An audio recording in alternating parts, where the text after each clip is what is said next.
Okay, good evening and welcome to Breckland Council headquarters here in Dereham. On this Pancake Day, I trust you've all eaten well and had either savoury or sweet, whichever your preferred one is.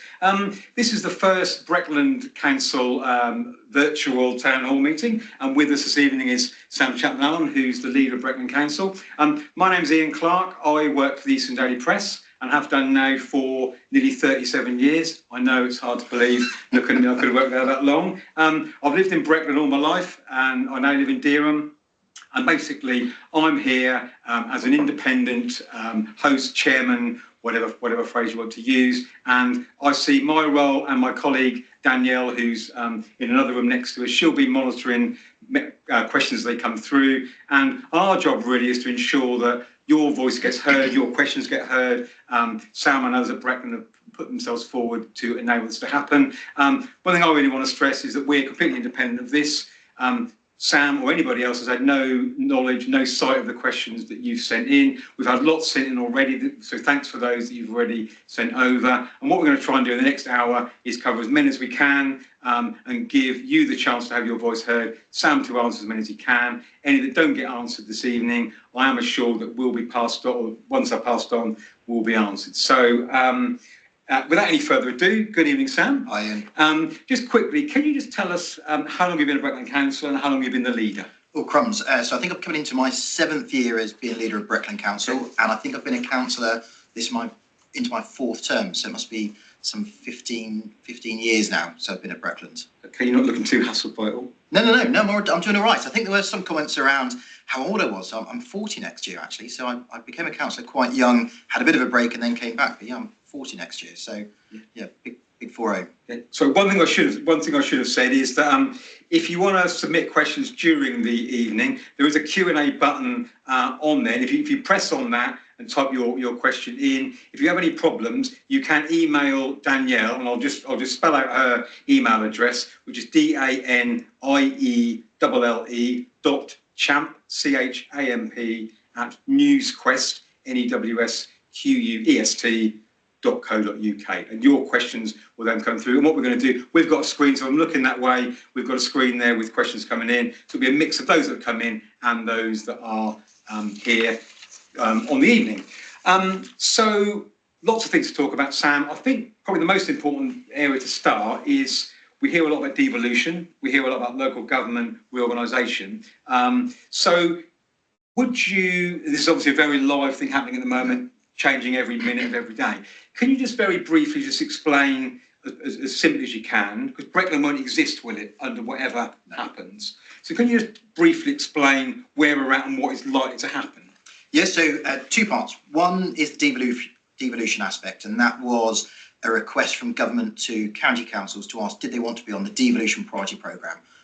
Ultimately, that's going to be a mayor across Norfolk and Suffolk dealing with some big strategic activities around infrastructure, education, skills, and some of those wider housing challenges we find across the locality. The secondary bit to that is local government reorganisation, where the government have said, actually, we don't think 2-tier councils are overly efficient, and we want to change the structures to a single council across the whole country where districts and counties exist by the end of this parliament. So we've got some work to do. We've got the mayoral elections taking place in May 2026 for the new strategic mayor of Norfolk and Suffolk, and we will have the new councils for Norfolk stood up anytime from May 27 onwards. Okay. So yeah, Breckland will cease to exist in the next 2 to 3 years. Yeah. So I know there's been talk about whether it's going to be 1 council, 2 councils or 3 councils. At the moment, what do you think is the most likely? Several people have asked this sort of question. Yeah, so across Norfolk, the population is about 1 million, and government have said ideally they would be looking for 500,000 for the new size of a council. Now, for me, that doesn't really fit. Norfolk is a really rural county, and we're proud of that rurality. We've got some fantastic market towns, a great cathedral city, and 2 fantastic historical ports of Kingsley and Great Yarmouth. But 500 population or 500,000 makes a future council absolutely massive, or worst case, a single council for Norfolk.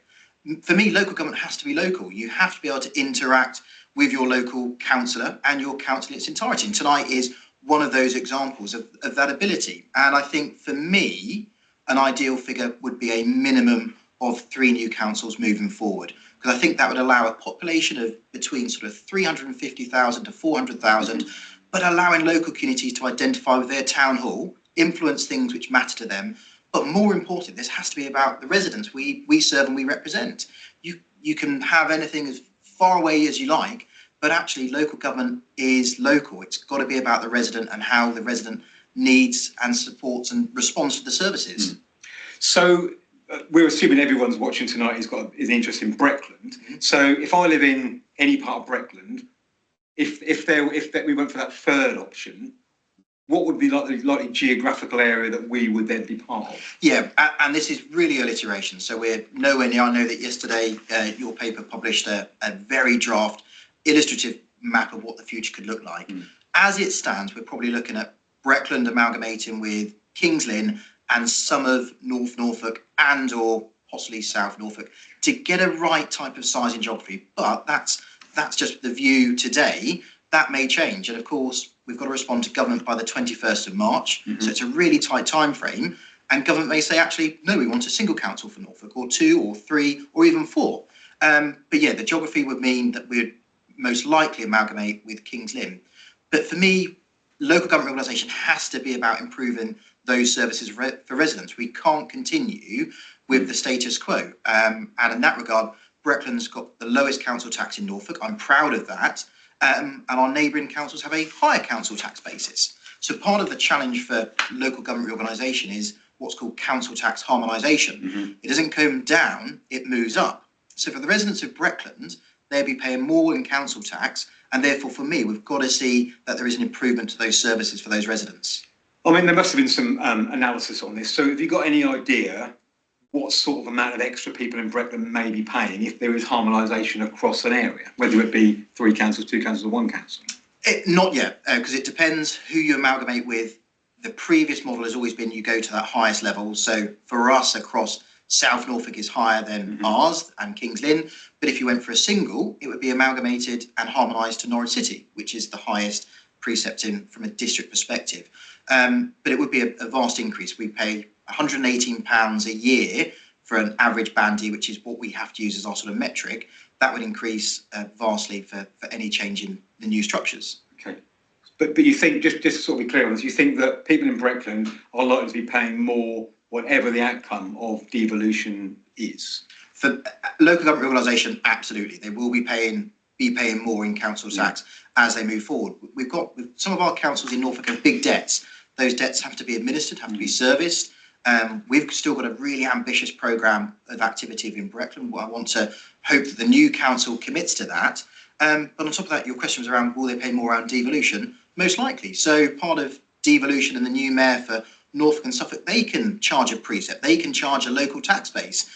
So yeah, I think the residents of Breckland particularly will be paying more. My job over these next couple of weeks and months and years is to make sure they get an improvement for that service delivery, if that is going to be the case. Okay. Quite a lot of people have asked whether town and parish councils will still exist, because you've said that there'll only be one, rather than county and districts, there'll be one. So what about Caston Parish Council, Dereham Town Council and that type of thing? So there's nothing at all saying that town and parishes are going anywhere. In fact, they do a really important job, because that allows that hyper-local representation for those areas and allows a voice for them, whether that's around planning or just some localised casework. And in many cases, they run those town halls, cemeteries, open spaces. So they've got a really important job to do. Government are talking about neighbourhood communities and empowering councillors and communities to come together to form relevant bodies. That was announced today. Our job as we move forward is to make sure that all of those town and parish councils in Breckland understand how they can see their future. And I think actually that's part of the challenge. What's their relationship going to be like with a massive council, whether that's us and Kings Lynn, or worst case, whether that's across the whole of Norfolk? Sure. So things like, I mean, obviously what Breckland does at the moment, so if people's bins, are they going to be collected in the same way? Do you think, when we're talking about really ultra local services, do you think the way those sort of things will change? Obviously, at the moment, different councils do things in different ways. Do you think people will see tangible differences in their services? Yeah, so we've got a really strong programme around our Inspiring Communities. We plough in about £1 million of discretionary funding for activities to help our most vulnerable. Our neighbouring councils within Norfolk don't do that. So the work we do with Citizens Advice, Norfolk Community Foundation, social isolation, domestic abuse, those programmes could be at risk because actually we may not be able to afford them in the new light when we amalgamate with other councils because we've got to deliver that balanced budget. In relation to bins, there'll be some waste harmonisation. We already share a waste service with Kingsland in North Norfolk, a really successful one. We deliver our bins on different days. So there will be some changes to that from an operational perspective, but I still believe there will be a direct change to some of the most important services we do deliver for our residents. Just for one waste, one specific, I'm just jumping ahead of my questions there. But one specific one was, are there any plans to supply Breckland residents with kitchen waste food containers as other districts in Norfolk currently do? Yes, so the previous government announced waste reform, so it will be mandated for all councils across the country to collect food waste. We've got to commence business waste this April in 2025 and all residential properties next year. So keep a lookout for all that news coming at the end of this year when we're going to be dropping off those new food caddies. They'll be arriving and when we're going to be collecting your food waste on a weekly basis. So that will be April next year. April 2026? Yeah. Okay, just over a year. So I'm sure, as I said at the outset, we haven't told you any of these questions. I'm sure you're probably laying awake this morning thinking about car parking. And I'm going to come on, we've had quite a lot of questions, as I'm sure you'd have expected.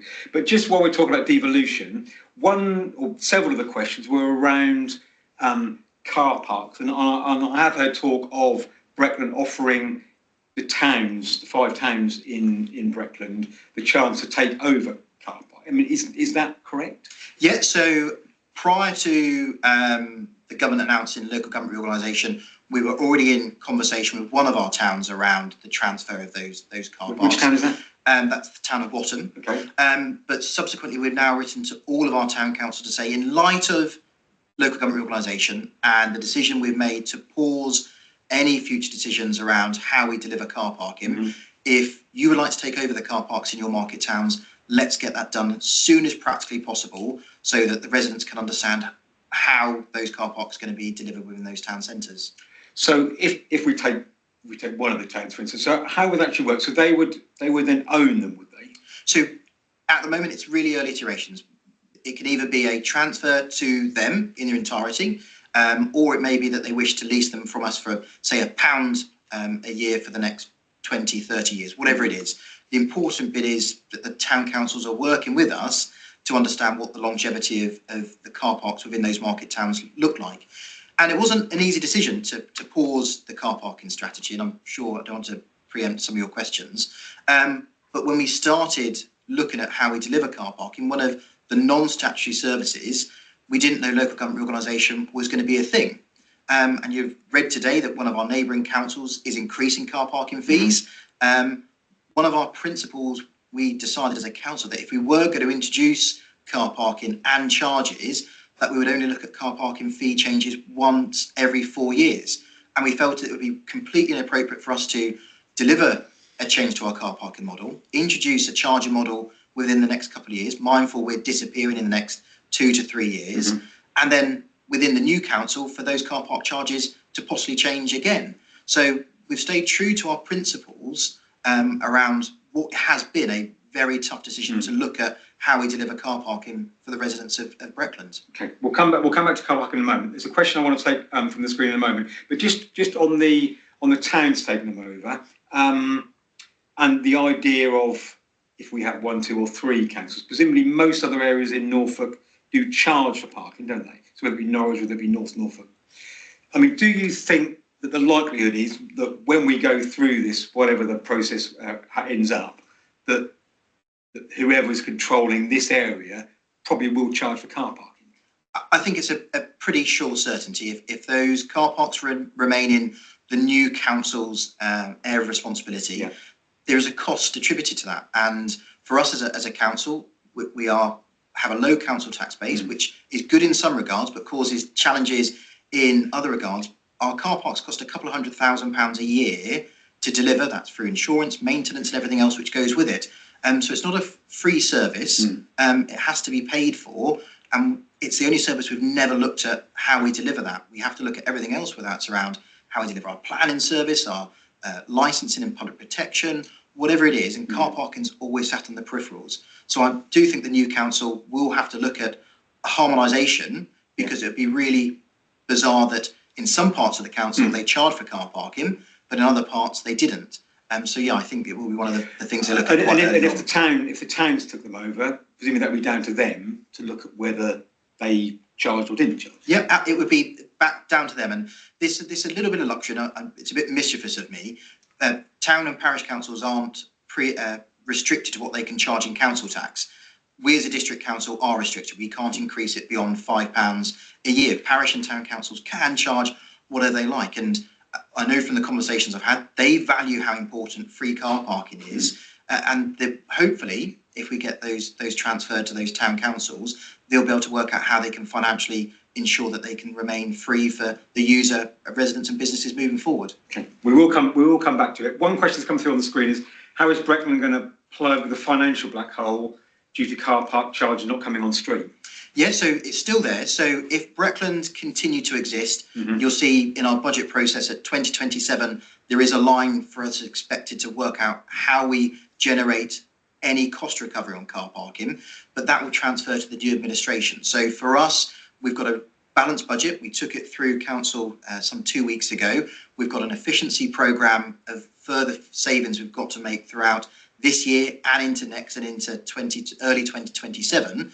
If we continued the status quo, we would be continuing with our car park strategy, working with residents and businesses to understand how we change that strategy.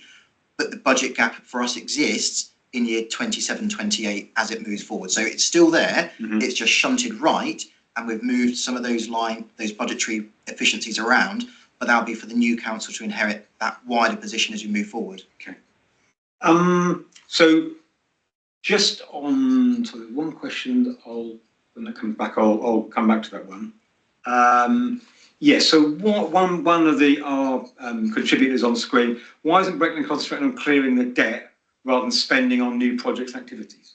So Breckland Council doesn't have a debt. So we are the only council in Norfolk which has no borrowing and no debt at all. The challenge is for our neighbours, both the other districts and boroughs we may amalgamate with, and the county council, there is hundreds of thousands of pounds worth of debt. So for Norfolk, it's about £800 million worth of debt, which will have to be divided up around those new councils.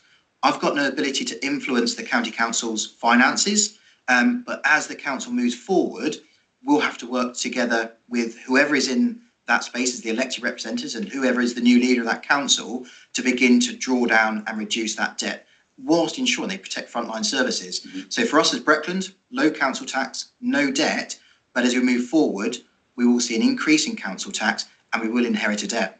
Okay. So on the car parking issue, we've written lots about it. I'm sure you've read plenty of that, Sam. So the £55,000 figure of the consultation, lots of people asked about that. Why did it cost £55,000 to ask someone to give you your view on whether or not car parking charges should be introduced in 5 relatively small market towns? So 2 parts. One part was around the traffic survey and management piece, and we did that sort of year 23, 24 for us to understand how are our car parks used. Are they quick in and out? Are they there for a long time, overnight, etc.? And then that data and evidence was then used by the consultant who we had to bring in. We had to bring in someone who was a subject matter expert to tell us what that data meant and how we could change how we deliver car parking. And there's a cost attributed to that. And we weren't shy about that. We took that through a public committee at full council to make everyone aware that that was what we were going to be doing.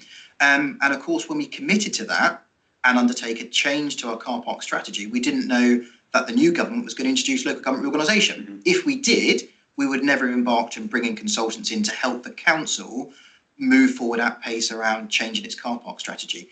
And around the office of the officers of the council, none of them are car park subject matter experts. So we have to buy in sometimes on certain projects and activities that external resource. And this was one of those occasions. But LGR, local government organisation, came in, and therefore that's why we've paused it. But if I knew what I knew now, we wouldn't have used a consultant because we wouldn't have changed our position on car parking. So do you think 55,000 was a reasonable sum to spend on someone preparing a report? Well, 2 parts, because part that £50,000 is split between the traffic management survey data piece and then the consultancy piece of work.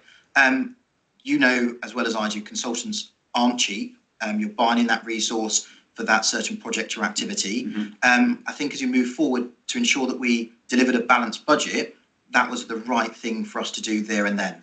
Of course, I would have loved to have the resources in-house, and I would have loved it if we could have paid less. But when you go out to the market to try and find someone who's an expert to come and give you that support, there is a cost attributed to that. Okay. Lots of people have been commenting on the idea of consultation and the idea of listening. Quite a lot of people have said, what was the point in doing consultation on car parking? Because leaving aside the decision now to pause because of LGR, you had made the decision to go ahead with parking charges. So what would be your response to the view that actually consultation is just a tick box exercise, you do it because you have to, and ultimately you decide you want a car parking charges? So what people in our towns and villages said wasn't particularly relevant. So 2 parts. We didn't have to consult on the model for what we were moving forward. We had to consult on the traffic management part of it. So the council made the decision, and a difficult one, that we were going to change our car park strategy and with a serious consideration to implement charging models across the district. But we were really clear back to those principles. One was the principle we would only introduce any possible changes to the fees and charges every council cycle, every 4 years. The second part was that every market town and every car park would look different and have a different solution to whether it was charging or whether it had free for the first hour or so, free on market days. So actually we need to undertake that consultation work with the public. Now, people may say, well, actually you haven't asked us whether you want us to charge or not. Now, I completely understand the sentiments to that, but if I ask the public, would you like to pay for car parking? I think the vast majority would have said no. And therefore, I think anecdotally, using the consultants, we already knew that question. So by saying, if the council is going to charge, what do you want that to look like in your town and this car park specifically? And actually, it's a really meaningful piece of work. And mindful, we did that back in end of November, early December, before government announced local government reorganisation.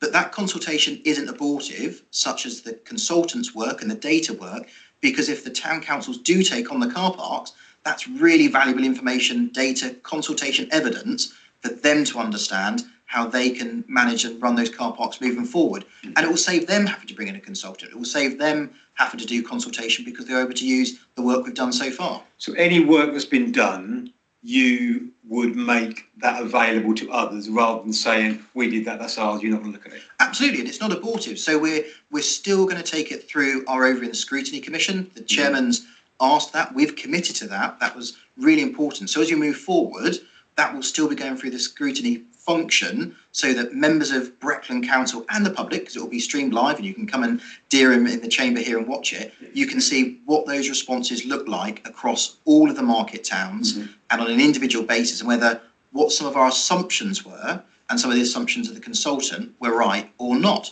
And that will absolutely be made available to those town councils if they wish to take those car parks on. And it will be for the new council, if they remain in council public ownership, for them to use that data and evidence effectively. Okay. Just on more generally, probably on public engagement, quite a lot of people have said, as I sort of intimated a little while ago, almost what was the point of it. So somebody asked us for a specific example of when consultation's been held, residents' concerned have been listened to, and that's directly influenced on a decision. Can you give us an example of when that's happened? Well, I think car parking is a prime example, and obviously it's still in early draft form, but some of the consultants' assumptions were different to ours, and our assumptions are a little bit different to what some of the residents have said. So actually what they've replied with will and would have shaped the final recommendation to the council as we move forward. So that's a prime example. But a big thing at the moment is the local plan. So the local plan is where we build all of the houses, give a planning outline allocation for all the houses we move forward. That figure's jumped up. We had a previous figure about 600. That figure's now jumped to 900. That was an imposed figure from government. We now need to work with our communities and the public for them to understand where do they think we should deliver these 900 houses. So that's us responding directly to their feedback. That's not me in the ivory tower of Breckland Elizabeth House telling people. That will be a bottom-up approach to the community saying, right, government are giving you a figure of 900 homes a year, Breckland Council. we want to shape that, and we'll be really responsive to where they think they should go. Okay. New homes, we're going to come back to new homes. Okay. Don't be surprised to know. Just back on car park, and someone just said, did the cabinet fully agree on car park charges? No, there wasn't an agreement across cabinet, and actually there wasn't agreement amongst the ruling group either, because it was a big change, and we do know that when you introduce a change to car parking models, that actually it does cause disruption, and it does cause a change for a period of time in people's behaviours of how they respond in those towns. So no, there wasn't agreement completely across cabinet and the group itself for the ruling party, but that wasn't a whipped position, and the decision was made at the start of January, and we've still got to work through that. The council continued its piece of work from a decision perspective, but of course we never got to the final mile of what the future car parking is going to look like. That will be hopefully the final decision on the agreement to transfer those car parks to the town council, or lease them to the town council over a long-term tenancy. Okay. You've paused car parking. We're going to pause car parking for a moment, but we may come back to it depending on what we get. What we were keen to do was to have some specific area questions and some more general stuff. We've done some general stuff. Now, Thetford, obviously, the biggest town in Breckland, and thanks to those from Thetford who've sent in lots of really good questions. One particular theme that's emerged probably from the most people is about the Abbey estate, and I'll sort of summarise one question which probably is sort of summarises what a lot of people are saying. So basically, how long are the people on Abbey going to have to wait for an announcement when the application on that redevelopment is going to be actually finalised? Yeah, so two parts. The Flagship is the main owner of the vast majority of properties on there, has attempted to communicate really clearly of all the residents, whether they're their residents or their tenants, or whether they're owner occupiers or alike. We're still waiting for that final decision to move forward as to what that outcome is going to be. And I don't sit in the planning committee. I don't make the planning decision. That's down to the planning committee when it gets there. And it would be inappropriate for me to give my view. My view is that if the plan application is sound and it improves the lives of those residents and the living conditions and the open space and the security and that community cohesion, that can be only a good thing. But when I met with the Residents Association and the residents of Abbey on a couple of occasions, I've been really clear that if there isn't support for this, it won't move forward. And from that perspective, if it fails at the planning committee, it can't move forward unless they appeal it. But my challenge back to them was, I've got a housing shortage across Breckland. How can you work with me using some of those derelict garage sites and alike to possibly place some homes across the Abbey estate? And actually, they were really responsive and receptive towards that. Someone's asked, do you think it's acceptable to make compulsory purchase residents privately owned homes on the estate? So maybe, in effect, they are saying making them homeless. Is that something that's acceptable? So I haven't, since I've ever been leader, exercised or requested compulsory purchase orders to be used. From speaking to colleagues, it's used very, very rarely, and actually before a court or a judge allows CPO compulsory purchase orders to be exercised, they've got to exhaust all other avenues. And for me moving forward, actually, what you see from some of the devolution conversations is they may not sit with me, or us at a local council level. They may be exercised by the new strategic authority. But I would hope that if any scheme across Breckland or Norfolk was moving forward, that the developer in this case, Flagship, would have worked with those residents to get the best outcome possible. And the principles they've agreed to from the Abbey estate in particular is that if you are one of their owner occupier or one of their tenants, you're going to like for the like property, and you won't be displaced. There will be a phased approach in which they will build those new homes and then move those residents into them. For those private owner occupiers, it will be like for like homes on the estate or value of your property with a small uplift. But I absolutely understand that for those who have garages and open space in front of their homes, that some of the design work which came forward was really uncomfortable and not appropriate. And I know that they've worked really hard with Flagship. I don't think the application is perfect, but it's the outline as we're moving forward initially. But CPO powers would be a last resort and not something I'd be overly comfortable exercising. Okay. I'm told we're we're at half time, halfway through, 30 minutes in, 30 minutes to go. So we are getting through questions pretty well. I'm going to do a few on Dereham, Okay. and then a few more sort of general themes which probably relate to a lot of towns. So in terms of Dereham, lots and lots of questions. Traffic, you won't be surprised, has cropped up, and actually probably more from Dereham than anywhere. The number of houses that are being built and the impact on roads. I mean, people talked about the new Lidl store that's going to be built, and that whole Tavern Lane area, and you know, with just outside the office near the Tesco roundabout, just the impact on roads of more and more houses. So people are saying, why do authorities like Breckland keep allowing more houses to be built when the roads are clogged, you can't get a doctor's appointment, you know, the schools are filling up, etc., etc. So why are more houses continually being given rubber stamp by the planning committee? So I guess there's two parts to that. One, we have a housing target which we have to achieve. Now, previously that was agreed locally by the district council. They set that through what they thought was the needs moving forward over the life of what was called a local plan. The new government's come in and we've now got an imposed figure. So as I said previously, Breckland's figure in July 2024, we thought we needed about 600 homes a year to be built across the whole district. Every year? Every year. Now that figure's jumped some 45% up to 903 homes a year Breckland will need to build out to meet its housing need. And that's a figure set by government. So in the likes of Dereham, which has its challenges, particularly around transport, we're not the transport authority. So when we go to the planning committee and a planning decision, we rely on Norfolk County Council Highways to make an assessment to whether this application will impact adversely the existing highways or cause any safety concerns. And therefore, that application has to put in mitigations if it does. The same for flooding. We're not the lead flood authority. It's up to Norfolk County Council, the lead flood authority, to decide whether this application will impact that new houses or anybody else up or downstream by building them as they move forward. The challenge for us is 900 homes a year. That's a target of about 17,000 over the life of our plan. That's a lot of homes. That's a lot of homes in a rural locality with 5 fantastic market towns. And if you look at the likes of Thetford and Attleborough, they already have what we call urban extensions of 5,000 homes being built there. So we've got to work with our residents. One of your questions earlier of how do you respond to consultation?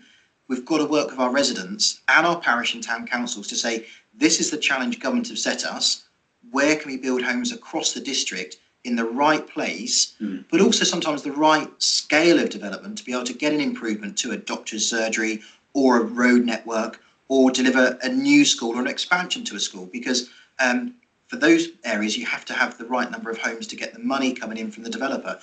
There is no perfect solution, and what we're trying to do is plan the best we can whilst not adversely impacting those existing communities. Yeah, just leading on for that, I mean, one other theme is why aren't developers asked for more in terms of contributions to play areas, you know, to give money to local surgeries so they can employ more doctors, to allow more to be done in the communities. Why isn't the planning committee more like, if you want to build 50 homes and make loads of money, why aren't you, you need to give us more in return? Why aren't you tough on them? Yeah, so those statutory consultees, and we'll pick up Norfolk County Council around education, they will work with the developer through the Section 106 to say, actually, we think an appropriate level for you to transfer across to us is 100,000, 200,000, and whatever it is, because we need to expand the school or deliver a new school, or the same for a new GP surgery expansion. There will be for the local NHS trust to say, actually, what is the mitigation required to expand the surgery because we're at capacity and we need some more consultation rooms, or we need a new footpath, whatever it is, through what's called the Section 106 agreement, that will be agreed between the applicant and those statutory consultees of Norfolk County Council, the Health Authority, the police, and us as the district council around open spaces and play parks, all the parish councils, to make sure that that development isn't impacting the existing community and is enhancing it as it moves forward. But it is a challenge, and there is no perfect solution for this. And what we're finding across not just Breckland but the country is we need further infrastructure and investment, and that's not forthcoming from central government. it can't be forthcoming from ourselves as the district or the county, because, as you said earlier, we haven't got that type of money. So it has to come from the developer. And the developer needs to understand how do they make a profit, whilst we as the local authority, from a planning perspective, ensure that they're delivering the right homes at the right size and scale, whilst we're making sure our statutory consultees engage really meaningfully to ask what they need to do to ensure that, as I said, we're not impacting adversely those existing communities and enhancing those service provisions. Okay. Several people were talking about the state of Dereham Town Centre, the general state of it, some of the shops looking shabby, empty shops and that type of stuff. One particular issue was around the older cash, which I know there's been a lot on that. So why is that still rumbling on? Why hasn't there been tough action to actually impose improvements or a takeover of that building from the owner? Why hasn't that happened? So it gets a bit like your compulsory purchase order question. As soon as we step into the space of wanting to exercise any legal power, we've got to prove that we've done everything prior to that to work with that landlord, in this case, a landlord for that property. It was really difficult to find out who the owner of that property was. There were some complications around who had ownership and whether that was between a couple of individuals and some financial establishments. We've undertaken that action. We've taken the required legal action, and it was a protracted period. And I can only apologise to the residents of Dereham who found it really frustrating. But we're a big district, some 500 square miles, 5 market towns, and I've only got 2 enforcement officers across the whole of the locality. And for them to focus on this, which they have done, it's been really intensive. So we've undertaken some of that work. People who have seen some of that remedial work has already commenced, and the charge has been placed against the building for those works. It will be a long process. It's not going to be resolved overnight, but hopefully people of Dereham will begin to see that building improve over these coming months. Any indication how long it's going to take? No, I haven't, and I don't want to commit to and give false hope. But we're at the final position from a process position now, and we've done that. So we're now able to do the required works and place the charge against it. And it's not going to be brought back into use by us, but we're going to be able to bring it to hopefully one, safe, but more aesthetically pleasing for the high street. But you've seen previously the other government announcing high street auctions, which allows people to buy or rent a property on the high street which is in owner occupier or has been vacant for a long time. Part of the challenge is how do we ensure that that's a habitable building and allows that to go to rental auction if the current landlord isn't wishing to market it appropriately. Okay. One specific for Dereham, but I know it relates to others, is the number of houses of multiple occupation and hostel accommodation springing up, places that are being used to house people that will be homeless, and the sort of the antisocial behaviour and those types of things around it. I mean, is that something that is a Breckland responsibility to house people in those types of places? Yes, so HMO, House of Multiple Occupancy, it has to be registered with us. So we will, as the local housing authority, go out and make sure that it meets the requirements of safety standards and everything else.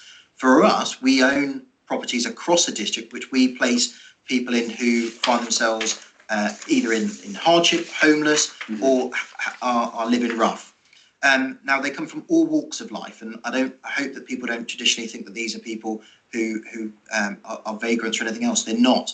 Every one of us is only 1 month away from possibly being made homeless by not being able to make our mortgage repayments or our rental payments, from that perspective. So we have all walks of life who we're supporting those properties. Like anything, whether you are living in one of our homes or a private home, there may be antisocial behaviour. We've got a community safety team. If antisocial behaviour is taking place, please report it to us. We've got embedded police officers from Norfolk Police with our community safety team, and that's the type of thing we do on a day-to-day basis to try and ensure that doesn't take place. And when it does, we do our best to try and remove the challenge if we can't mitigate it, but people shouldn't have to put up with antisocial behaviour. Absolutely. One question has come through on the screen about Shop Appy. Freedom of Information requests have shown that the Shop Appy was a failure in supporting businesses. Do you regret investing so much in that project? So Shop Happy was a scheme which was took place in Yorkshire, and some other councils in Norfolk decided to pick it up and try and run with it. Was it the right thing to do? I think it was, Ian, because we needed to try something different to ensure that our high streets could go from strength to strength. And it had proved to be a success in other parts of the country, and we tried our best as the local authority to help those high street businesses. Did it survive contact with the ground? It didn't. And for that, I'm sorry that it didn't, because actually those businesses who signed up to it were really hopeful that actually it was going to be able to bring their business online, where they just didn't have the capacity to do that and allow their goods and commodities to be sold, picked up, and everything else. But that was all part of our high street initiative, and actually we've seen real success across our market towns in some other areas. In Thetford, around the work we've done through the Riverside Regeneration, direct investment from the council, bringing in a national gym, a national hotel, and a local boutique cinema, to the work we're doing in Watton around the digital hub, supporting the business case with the Wayland Chamber of Commerce to bring what will be a fantastic facility. And of course, most recently, Swaffham with the Heritage Action Zone, getting millions of pounds into that town itself. So some schemes we try and they're not successful, but I think it's right and proper that we try things to ensure that our town centres and our high streets can go from strength to strength. And actually, we've had some great successes in other areas. Sam, I'm sure as you were laying awake last night thinking about what you're going to be asked, I'm sure there were two words that were probably ringing around in your brain. One is Barnum and one is Broom. Yeah. I remember as a reporter being in this building when it first came about that the council was going to buy it, which was a lot of years ago now. And lots of people, I'm sure you'd have expected, have asked about this.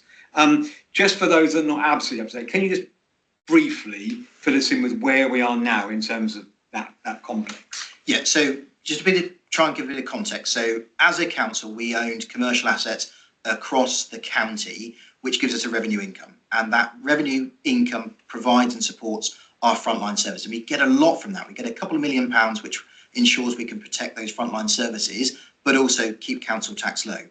If we sell a capital asset, I can't use that cash to deliver a service because the government doesn't allow me to do that. I can only buy other capital type assets, whether that's a waste truck or hardware or another commercial asset. In relation to Barnum Broom, so we've had it for 19 years, and we purchased it for 6.9 million to ensure that we were able to get a continuous revenue stream into the council to provide those services we mentioned. And actually it's done really well. It has provided a rental income year on year on year.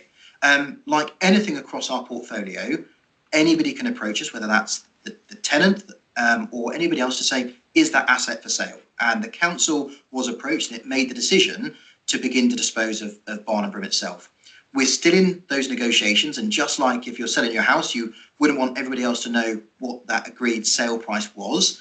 And we're in those final iterations, and I wish tonight that I could tell you what that... I thought you were going to give us some breaking news. That agreed price, but I'm clear to the position, and I know some people tonight will be sceptical around my response, but as soon as we have sold it, and if we do sell it, I will make that information public. We'll take it through the relevant committee. I met with some residents, particularly in Dereham, who had some real concerns about it, and I made that commitment to them as well. But I just want to reassure people that whilst we still maintain and own that asset, it is given a strong revenue return to the council, like the rest of our portfolio, and that cash back into the council is ensuring we can protect frontline services. But some of the figures which have been floated around via the EDP and others around it being sold for £1, £2, £3 million is just completely inaccurate. It isn't that price at all. So how much broadly is it made over the years? You said it's been a good investment. I mean, how much has it made the council? So it's a couple of £1 million. So over the life of the asset, it's a couple of £1 million. And once we do sell it, we'll be able to present what we purchased it for, what we sold it for, and what we've got in through the life of the asset itself. So those figures you can say they will be published once the deal's done. Absolutely, and we don't historically do that because commercial activity takes place day in, day out for the council. We've got lots of assets we dispose of or acquire as needed. But I know that this asset has had such interest from the public, and I think some of that is because there's been a lot of misinformation. And I want to reassure the public that whilst I'm leader and my fellow councillors and the officers of the council have done everything and it has been right and proper, and to reassure them that when they see the facts and figures, actually it was the right thing, one, to buy Barnum Broom, And once it's been sold, the sale price was right, and over the life of the asset, that it's returned a good profit to the council on behalf of the residents of Breckland. Do you think it's because it was a golf club, leisure club, whatever you want to call it? Do you think it's because it was that it's had more interest from people than if it had been something less obvious as a thing? I think so, and it's probably one of our most expensive assets we've acquired over the life of our commercial property portfolio, some 6.9 million. That's a large amount, but also I think some of the confusion from the public perspective, because quite rightly they'll say, Sam, why don't you spend that 6.9 million on delivering a service or building and providing much needed support for the vulnerable residents across the district? And we just can't do that because it's a capital piece of cash. So what we've got to do is we've got to invest that capital, which we're doing, to ensure that we get the revenue income to protect and provide and support those services. And hopefully, if it is sold, we'll be able to present and update a really transparent position on that. If, you know what, Ian, the deal falls through and it doesn't go forward, we'll retain it. We'll retain the asset and we'll keep that commercial income coming in. And in terms, we've talked about assets that will or won't still be in ownership once LGR happens, if it does.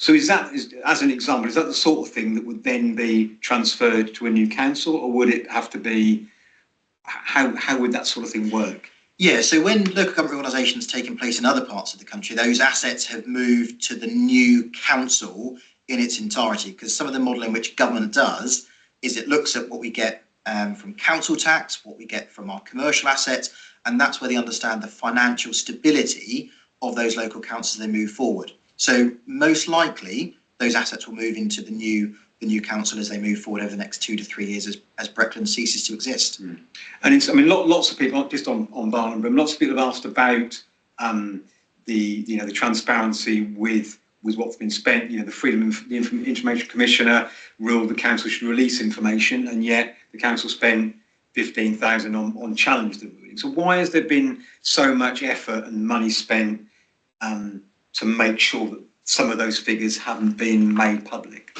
So the ICO ruled that we need to make that information public. We disagreed with that and we sought legal advice. We then took it through the courts.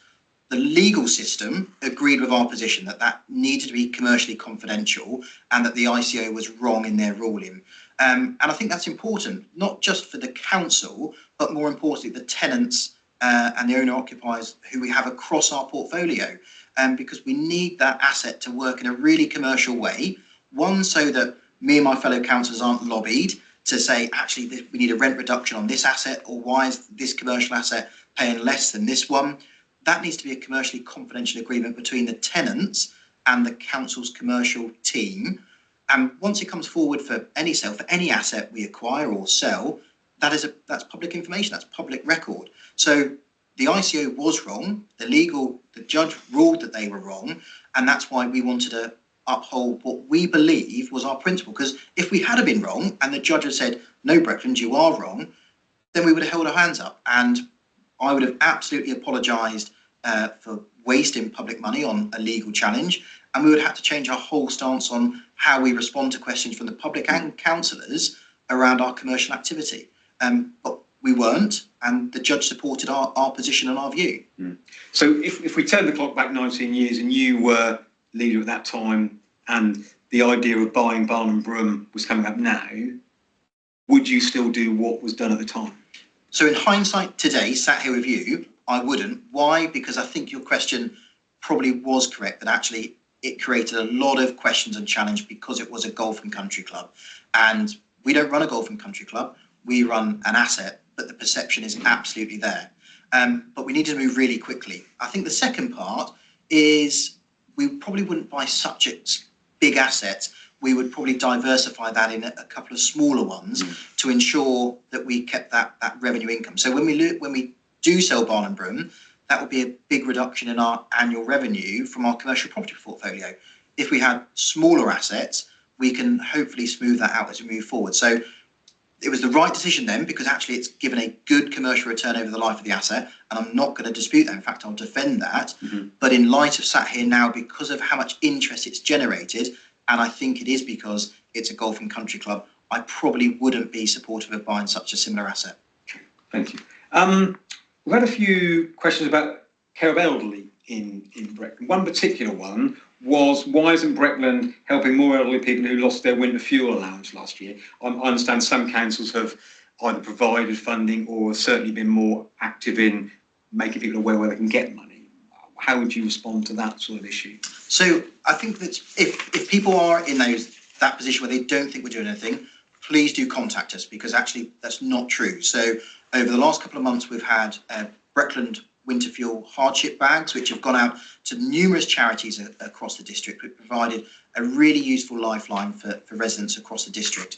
Beyond that, we've got 2 dedicated money advice workers who we pay Norfolk Citizens Advice Bureau to deliver. So they're independent from us, because sometimes we do get things wrong. And they're able to offer money debt advice to anybody across the district from that perspective. On top of that, we've got the household support fund. So anybody who have made contact with the council who found themselves in hardship, we were able to provide money to them. And it's up to them what they do with that money. But predominantly for those who found themselves losing their winter fuel, they were using that to pay their electricity, gas, coal, oil bill over that winter period. But let's be clear, we didn't expect the winter fuel to be cut so quickly. But actually, we've got a really dedicated communities team. We spoke about it earlier. It's a discretionary service for us. And they've done fantastic work with organisations. I know that you're involved with a local charity of Inderham, worked with yours, but so many, along with our food hardship pantry scheme, which we've got that scheme which goes across our villages, and those officers are there providing that needed support for anybody. But likewise tonight, if someone's impacted by the winter fuel and or any hardship at all, please do get in contact with us. Thank you. Several of the questions, and I have mentioned this, that were quite specific to issues within Breckland, and it probably wouldn't be right tonight to really go into detail on those. They're probably ones that need to be sent to a caseworker. But just really wanting to reassure people that they are going to be passed on, and that I think you would agree that they will be dealt with. So if anybody watching thinks I've asked about a particular issue and it hasn't been dealt with, it will be. Absolutely. One I'm briefly going to touch on, because it's been a bigger one in the village, is at Griston, where the heavy industry operation is the talk about that being sited in Griston. A lot of concern about that, and in general terms, the questions from those people there was why, in their view, they feel they're not being listened to in terms of the impact of that operation in their village. Yeah, so there was a previous employment and commercial activity there that then went, and most recently a new company has gone into there. We've seen that go through the relevant planning process, and as I said, I'm independent from that. I'm not part of the planning process itself, and we've tried really hard to work with the applicant, but also the community, to try and do as much possible mitigation as possible. Now, planning is really emotive. In some regards, you're going to frustrate and anger 50% of those who are interested in that application, and please the other 50%. Those numbers may differ depending on how many, and it won't always be perfect. But what I would say to Griston and any community, I'm more than happy to come and meet with them and officers, not just of the parish council, but a wider community, to respond to the questions and concerns they've got. And I won't have all the answers, and I won't be able to solve all their problems for them, but I absolutely will be able to understand where they're coming from and try learn from that, so that if they've got challenges where we probably haven't done what we should have done, that the council learns from that and we don't make similar mistakes across other parts of the district. Okay. Back to devolution, one of the questions that's come through on the screen. There's been a lot of negative publicity around devolution, and this person who's asked, surely there must be some benefits. How would you? So I think there are benefits to devolution, because there will be someone across Norfolk and Suffolk who the residents of Norfolk and Suffolk, you and I and others, have been able to elect as our mayor of that authority. I think there are some challenges still for me, though, because it's not real meaningful devolution, it's decentralisation.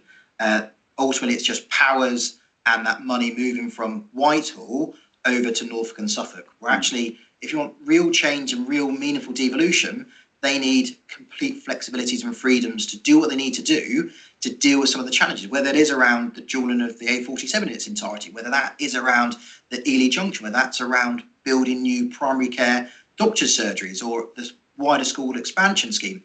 That's not going to sit with them. We're still going to have to revert back to central government and Whitehall for those type of responses.